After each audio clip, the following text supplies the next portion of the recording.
Hi, my name's Phil. I like talking about politics, and in this video I'd like to discuss the supposedly legal basis for the rejection of Rishi Sunak's Windsor Framework from a group which has been made reasonably influential by the DUP, who may now be regretting their association. Won't stop the deal, but it will make things tricky in Northern Ireland, potentially at least anyway. But first, if you'd like to be notified of daily news and politics, please subscribe to the channel and click the bell notification icon. So I was going to be carrying on with the Matt Hancock pandemic message leaks here. There's something else spicy turned up today. But then I remembered that the Centre for Union, which is a Northern Irish Unionist lobby group, was going to be publishing its legal advice last night. It was like 11 o'clock after I'd gone to bed. I just, around about lunchtime, suddenly remembered. Completely forgotten due to the oddness of the timing, bringing out a press release when I've gone to bed. But anyway, their conclusion, not unexpected, could be politically awkward though. So I've had a quick read through their legal opinion. I'll post a link below if you want to read it yourself. Essentially, they reject the Windsor Framework, surprise, surprise, and they say it's an improvement on the original protocol, but they still reject it on one fairly interesting legal argument. By interesting, I mean spurious. Essentially, it comes down to this. They say that the agreement does not restore and fulfil the Acts of Union 1800. Now, this is both a case of untrue and, well, duh. Having this legal opinion written by a top lawyer doesn't change the fact that, by the way, when they say Acts of Union, two Acts of Union, that's because there was one for Ireland and one for Britain. The one for Ireland went a long time ago. So it's the Act of Union Ireland 1800 is the only one that has any value here. And if you look it up, it's on the government's own website. It's there. Quite clear, still there, still current, by the way, not been changed as a result of the protocol or the Windsor Framework, not going to be changed either. It's still all there in all of its questionable glory. So saying that the Act of Union Ireland 1800 needs to be restored is a legal nonsense, even from a lawyer, especially from a lawyer, because it's still there. So we have to ascribe some other meaning to what they mean by restore and fulfill. You know, because there is that term fulfill. The Act of Union 1800 must be restored, which is a nonsense because it's still there, hasn't gone anywhere, and fulfill. So you go, so what they mean is that the Act must be restored to having the full meaning of the text as it was written in 1800. I think I spot a small flaw in the thinking here. See, the Act of Union Ireland 1800 describes Ireland and Great Britain to be united forever from 1st of January 1801. And it still says that. That hasn't changed. But this forever was somewhat cut short when most of Ireland left the UK just over 100 years ago. So the original Act of Union 1800 from the British side has been amended, and from the Irish side has long since been cast into the fire. The text hasn't changed. The text remains the same. It has been amended. The meaning of it has been amended by other legislation. And it's mentioned in there, such as the Short Titles Act, Northern Ireland, 1951. You know, and courts make this clear all the time that, you know, you can have a piece of legislation and it has a certain meaning and that piece of legislation stays the same. But another piece of legislation then effectively amends the meaning. This is why, this is why the legal process is incredibly complicated. In order to restore the original form of the Act, the Republic of Ireland would need to rejoin the UK. Now, quite apart from anything else, I'm not sure that's within the power of either London or Brussels to manage. So it makes no difference that they have a KC offering this legal opinion. It is an absolute nonsense of a position. Nobody is doubting that the original meaning of the Act of Union 1800 has changed. Nobody's arguing with that. In fact, senior judges very recently have made this clear because some of these unionists have taken to courts. You know, they've sought judicial review over the legality of the protocol. And the judges have all said, no, it's perfectly legal. But what about the Act of Union? They've just said, it just amends it, that's all. Legislators are allowed to amend legislation. You know, our Brexit arrangements have had the effect of modifying the power of the Act of Union 1800 as well. Nobody's disputing it. The main bone of contention refers to Article 6, which regards trade. the thing is, like, Northern Ireland has unfettered trade with Great Britain. They keep saying, oh, Northern Ireland should have unfettered trade with Great Britain. It does. Shouldn't be an issue. The only trade friction is on the British side. And even that has now been much reduced. But what this legal opinion does not do is offer up a way of resolving the issue without modifying other vital legislation like the Good Friday Agreement. It offers up suggestions. Oh, if you just put this in the protocol, that'll probably be fine. Yeah, but how does that then work with the Good Friday Agreement? In fact, the legal opinion, which runs to quite a few pages, does not even mention the Good Friday Agreement or Belfast Agreement or whatever else you might refer to it as, because it's called different things in different areas.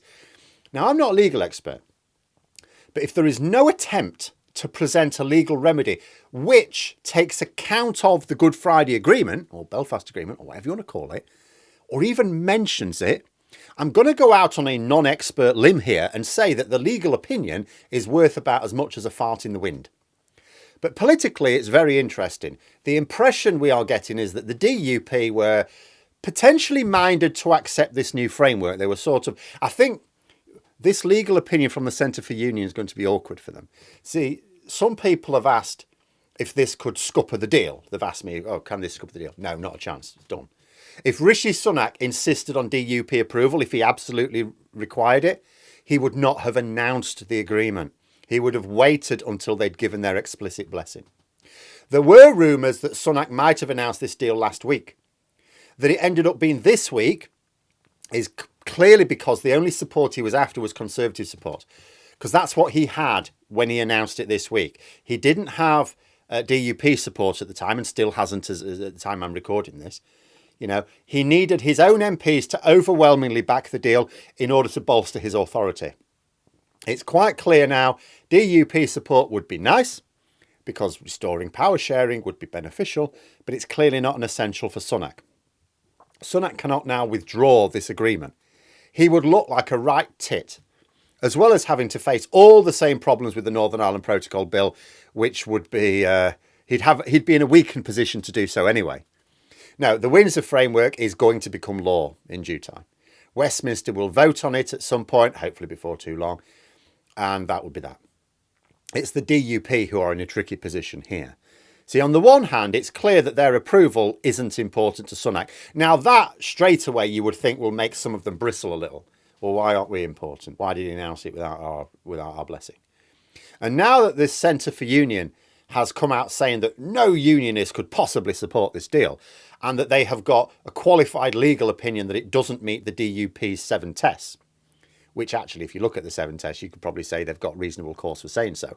The DUP are in a sticky situation. It is, I mean, their 7 tests were very unwise, very unwise. It's clear that some DUP politicians, MPs as well as MLAs, don't really want to support this deal. They don't really want to support any deal. I'm guessing that the DUP's silence on their decision is the same reason Sunak delayed for so long. So Geoffrey Donaldson, their leader, is potentially trying to get critics within his ranks to support it. But of course, until he can get to that position, he can't announce anything. The problem is, of course, that the longer they wait in publicising their conclusion, the more time they're given to more extreme unionists, there are more extreme unionists than the DUP, to flood the public discourse with reasons to reject the deal. So if the DUP now come out in favour of the deal, there's going to be an almighty clash within their ranks. So, and I don't just mean their ranks as in the DUP, but I mean people they associate with, like the Centre for Union. So you think, so is it now safer for the DUP to just reject the agreement? Maybe, but then where do they go? The Tories are not going to attempt to revisit the deal. They're not going to get what these people want because it's not legally or politically possible without the whole of the UK joining the single market. And actually, if they do insist on restoring and fulfilling the acts, plural, of Union 1800, they actually require the Republic of Ireland to rejoin the UK. This is not happening. It's not even within the power of the UK government to make it happen.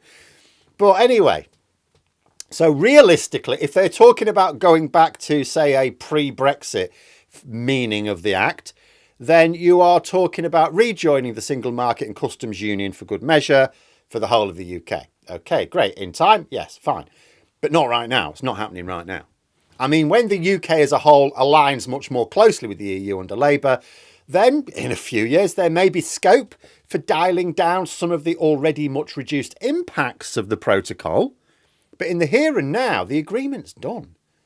The agreement reflects the current reality, constitutional reality of Britain, Northern Ireland and the Republic of Ireland. There isn't anywhere else that coexists. So the DUP will be complaining in vain if they demand some of these ridiculous changes, especially when these changes demanded are simply not possible. So do they just keep refusing to form the Stormont executive then? Do they say, we reject this deal because of blah, and that's it, we're not forming the executive until we get our way? Okay, how long does that last? Another year? 2 years? 5 years? How long before people in Northern Ireland, even those who currently vote for the DUP, start to resent not having any representation? And it's not like the DUP will be all that happy with Westminster taking it, because you might say, well, then London will have to take over direct rule because you can't just leave this on forever. Well, you may think the DUP would be happy with London rule.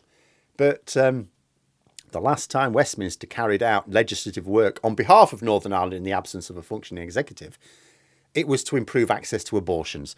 So I'm not really sure that's what the DUP had in mind. So we'll have to wait and see which way the wind blows, of course. But as far as I can tell, if the DUP now approve of this deal, they're going to have an almighty bust-up to deal with. If they reject the deal, they're going to start looking very silly over the next few years. And if any of the extremists who are urging for rejection are thinking that in the absence of political relevance, because basically what's going to happen now if they reject it is they're going to be politically sidelined. It's going to be, look, we're not listening to you until you start being sensible. And what's likely to happen then? Some of them may say, well, we should resort to violence then, like in the good old days. Only they weren't that good, were they? I'm not sure that any community in Northern Ireland is going to be best pleased with defiling the peace process in its 25th year. But there we are. Those are my thoughts. Let me know yours in the comments below. Hope you found the video interesting. If you did, please click the like button if you'd like to support the channel further, the join button for memberships, and until next time, I'll see you later.